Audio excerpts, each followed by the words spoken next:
आज आपण अतिशय झटपट आणि कमी खर्चामध्ये जास्त बनणारी असे केळ्याचे वेफर्स घरच्या घरी कसे बनवायचे ते तुमच्याबरोबर शेअर केले. अगदी सोप्या पद्धतीने केळी कशी सोलायची हे तुम्हाला मी इथे दाखवलं आहे.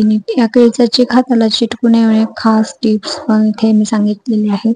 त्यासाठी तुम्ही व्हिडिओ शेवटपर्यंत पहा आणि बघा किती छान असे केळ्याचे वेफर्स आपले घरच्या घरी तयार होतात. कमी खर्चामध्ये जास्त वेफर्स कसे बनवले ते तुम्ही नक्की ट्राय करून बघा. तर चला रेसिपीला सुरुवात करूया.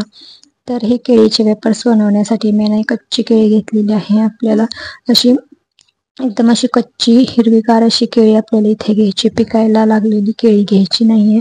तर ही केळी आहे ना बागेतूनच मी तोडून आणलेली आहे. तर बघू शकता आता आपल्याला ह्या कच्च्या केळीला चीक असतो ना, तो एकदा हाताला चिकटला किंवा कपड्याला जरी लागला ना तर निघत नाही. त्यासाठी काय करायचं ना, आपल्या हाताला असं तेल, आपलं जे गोडं तेल असतं ना खायचं स्वयंपाकातलं, ते तेल हाताला सगळं लावून घ्यायचं. तुम्हाला हवं असेल तर थोडंसं बारकं मीठ आणि तेल लावलं तरी पण चालेल. नाहीतर नुसतं तेल लावून आपण पाण्याखाली हात धरून घ्यायचा आणि नंतर आपण ही केळी आहे ना सोलायला घ्यायची. म्हणजे याचा चीक जरी हाताला लागला ना तरी तो चिटकून बसत नाही, लगेच हाताचा निघतो. तर इथे केळी कट करून घ्यायची. आपल्याला पूर्ण पुढच्या टोकापासून केळी घ्यायची नाही, अशी थोडंसं टोक राहील असं पुढे पासून अशी केळी थोडीशी काढून घ्यायची, म्हणजे आपल्याला सोलायला सोपी जाते. तर मी तुम्हाला 2 प्रकारे आज केळीचे साल कसं काढायचं ना ते दाखवते. तर केळीचं ते साल काढायला ना तसं थोडंसं किचकट काम आहे, परंतु अगदी सोप्या पद्धतीने मी तुम्हाला दाखवते. झटपट असे लगेच निघतात. तर सुरीने पहिला प्रकार सांगते. सुरीने ना जिथे जिथे असे केळीचे हे शिरा दिसतात ना तिथे फक्त आपल्याला असं सुरीच्या टोकाने आहे ना त्याला काप पाडून घ्यायचे. म्हणजे जास्त आतपर्यंत खोलवर पण काप द्यायचे नाहीयेत, वरच्या सालीलाच फक्त द्यायचे, म्हणजे आपल्याला साल सोलता आली पाहिजे. तर बघू शकता अशा वरच्या वर मी अशी काप पाडून देऊन घेतलेले सुरीने केळीला. आता आपण याची साल काढूया. तर हे कच्च असल्यामुळे याची साल लवकर निघत नाही.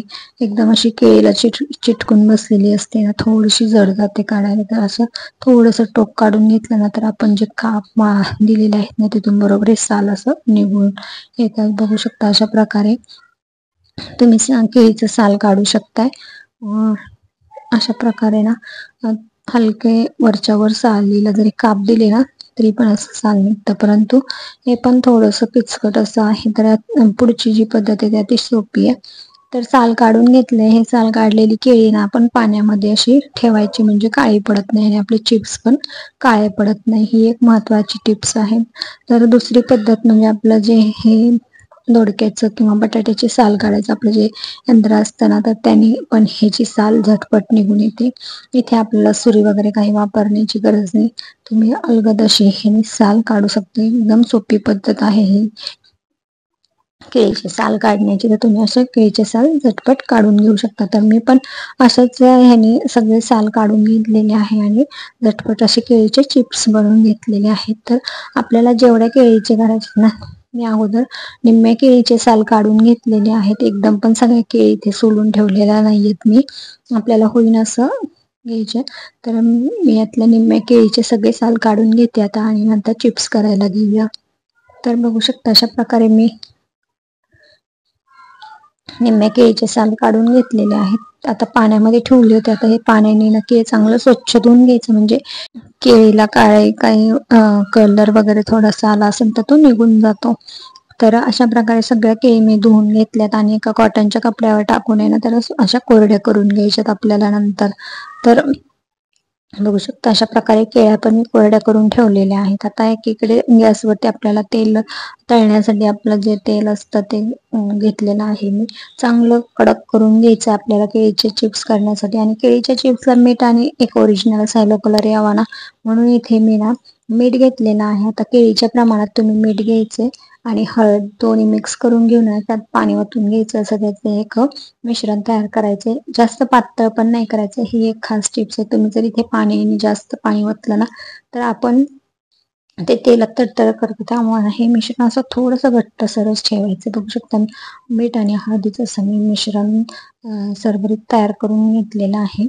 आता आपण चिप्स करायला घेऊया. तर आपण बटाट्याचे वेपर्स वगैरे करण्यासाठी जी खिसणी वापरतो ना तीच वापरलेली आहे. तुम्हाला जाड पातळ ज्या तुम्हाला आवडीप्रमाणे तुम्ही इथे करू शकता. तर मी हे केळी डायरेक्ट अशी तेलामध्येच त्याचे चिप्स करून घेतलेले आहेत. तुम्हाला जर डायरेक्ट तेलामध्ये नसन करायचं तर खाली तुम्ही ताटामध्ये करून घेऊन नंतर टाकू शकता. परंतु असे तेलामध्ये टाकले ना अजिबात काळे पडत नाहीत किंवा लगेच ते तेलामध्ये तळायला सुरुवात होते. त्यामुळे मी असे सगळे तेलात डायरेक्ट चिप्स असं टाकून घेतलेले आहेत. गॅस मोठाच ठेवायचा इथे. आपण केळ्याचे चिप्स टाकल्यापासून ते काढेपर्यंत होईपर्यंत आपल्याला इथे गॅस बारीक करायचा नाहीये. फुल गॅसवरतीच आपल्याला हे सगळं करून घ्यायचं आहे.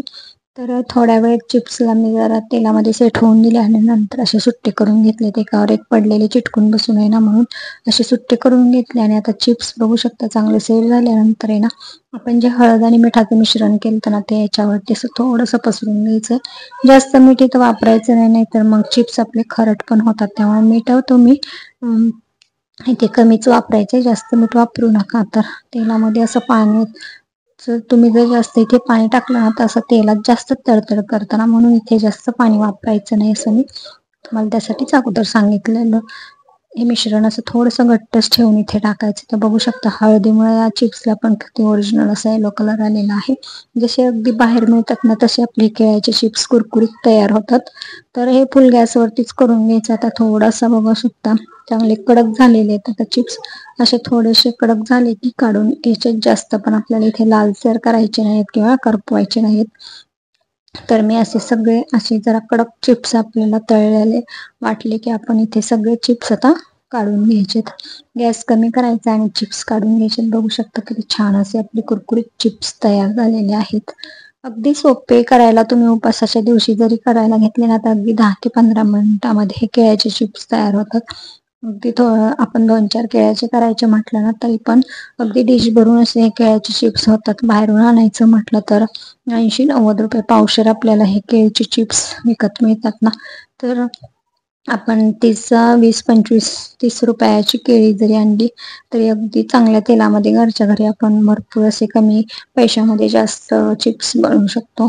तर कमी खर्चामध्ये जास्त आणि घरचे तेलातले चांगले असे अगदी साधी सिंपल पद्धतीने पण करता येतात. तर बघू शकता अशा प्रकारे मी ते केळ्याचे चिप्स काढून घेतले. आता दुसरे केळ्याचे चिप्स तुम्हाला दाखवते. असेच मी तेलामध्ये सगळे चिप्स करून घेतलेले आहेत. आणि झटपट असे तयार होणारे आपले हे केळ्याचे चिप्स अगदी छान अगदी बाहेर मिळतात ना त्या चवीचे तयार होतात. तर नक्की ट्राय करून बघा. तुम्हाला जर रेसिपी आवडली तर रेसिपीला लाईक करा, शेअर करा आणि आपल्या चॅनल नक्की सबस्क्राईब करा. अशा छान छान रेसिपी तुम्हाला मी दाखवण्याचा प्रयत्न करत असते. अगदी कमी खर्चामध्ये किंवा घरात उपलब्ध असलेल्या साहित्यामध्ये रेसिपी कशा तयार करायच्या ना हे मी दाखवण्याचा प्रयत्न करत असते. मुलांच्या आवडीच्या रेसिपी नक्की मी दाखवण्याचा प्रयत्न करत असते. तर नक्की ट्राय करून बघा. आणि घरच्या घरी असे कुरकुरीत अगदी 2-3 महिने टिकणारे केळीचे वेफर्स नक्की ट्राय करून बघा. आता केळीचा सीझन चालूच आहे. आपल्याकडे कच्च्या केळी भरपूर प्रमाणात पाहायला मिळतात. तर याच दिवसात आपण हे केळीचे चिप्स बनवू शकतो. तर नक्की ट्राय करून बघा. आपण अगदी कुरकुरीत असे ओरिजिनल कलरचे असे छान चिप्स तयार करू शकतो घरच्या घरी. आणि हवाबंद डब्यामध्ये ठेवून आहे ना तुम्ही चांगले 2 ते 3 महिने केळीचे चिप्स आपले चांगले टिकून राहतात. अजिबात तेलकट असा वास येत नाही. बघू शकता किती कुरकुरीत एकदम छोटे छोटे असे तुकडे पण त्याचे होत आहेत. म्हणजे एकदम छान परफेक्ट असे आपले केळीचे हे चिप्स तयार झालेले आहेत. आता आपण एका पॅक अशा डब्यामध्ये यांना भरून ठेवूया.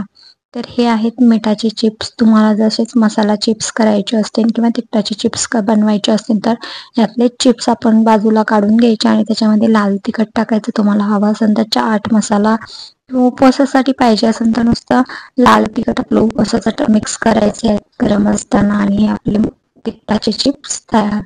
नक्की ट्राय करून बघा. थँक्यू.